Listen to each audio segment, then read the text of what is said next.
Happy morning, dear students. Welcome to English Online Learning.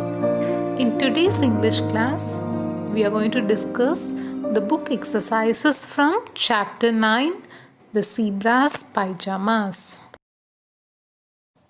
In a previous class, we studied the story of Zebra's Pyjamas, in which we learnt about a horse family which had 4 members: Stallion, Mule, Little Zebra and Palomino, in which Stallion, Mule and Zebra were 3 brothers and Palomino was their only sister. So from this story we understood how zebras got their stripes like skin which looks like a pyjama. Students, in today's class, we are going to learn the book back grammar exercises, in which we'll be learning in detail about the use of has, have, had, was and were. So before starting up with today's session, let's quickly revise what are verbs first. What are verbs? Action words are called as verbs. For example, as you can see in this picture, singing, laughing, tiptoeing, kicking are all action words and they are called as verbs. And some of the examples of verbs are throw, catch, jump, swim, comb, study, paint, count, dance, draw. All these verbs are called as main verbs. Now let's see what are helping verbs. Helping verbs are verbs which help the main verb.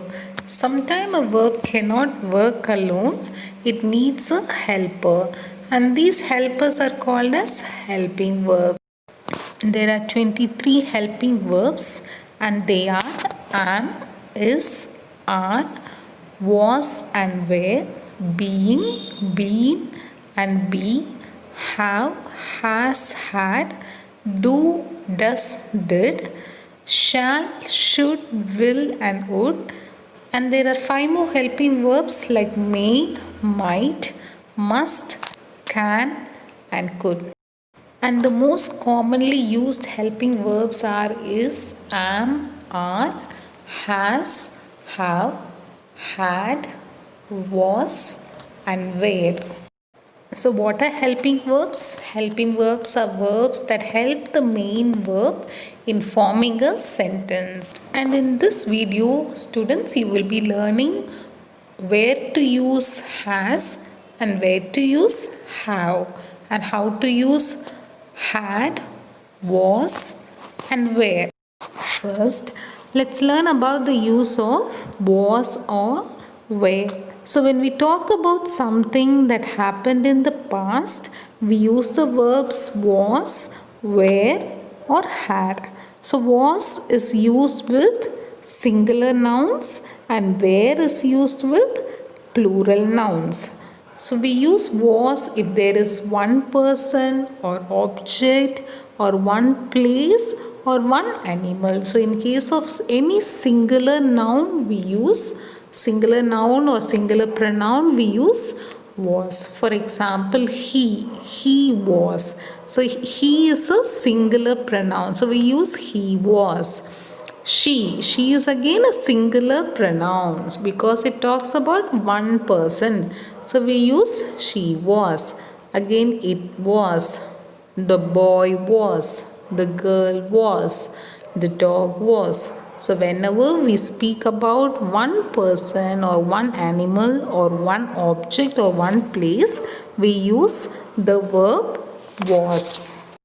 So always remember, we use was or were to talk about something in the past, and was we use in case of singular noun and were we use in case of plural noun. Next is had. So had again is used when we talk about something in the past tense, and had is used with both singular as well as plural noun. Next is verbs has and have. The verb has is used when we talk about one person, one place or animal or a thing, and the verb have is used when we talk about more than one person, place, animal or thing. So in case of a singular subject we use has, and in case of a plural subject or plural noun we use have. And you must also remember that have is also used with I and you.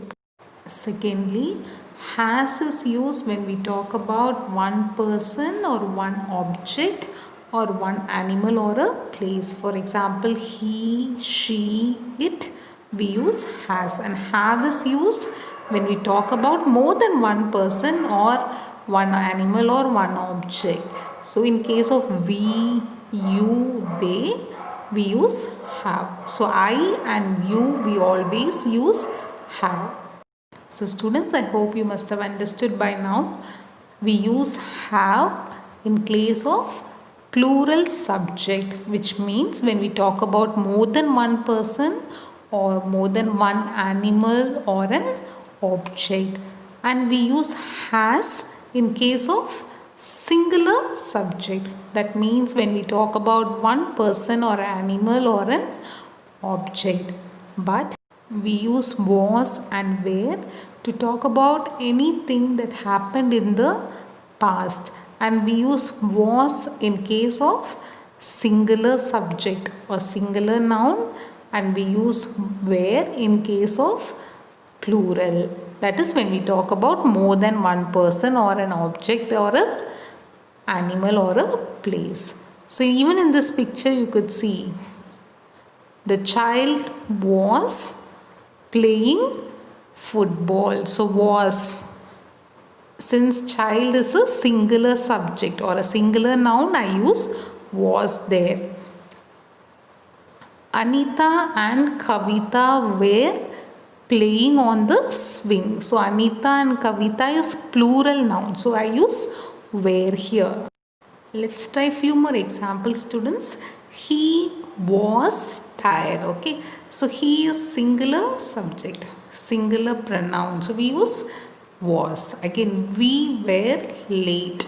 So we is plural. So we use were. Let's look at some more examples. So was and were we use in case of past tense. Okay, as you can see in this picture, was and were we use in case of past tense. So it was raining. The weather was very pleasant. I and all my friends played outside in mild showers.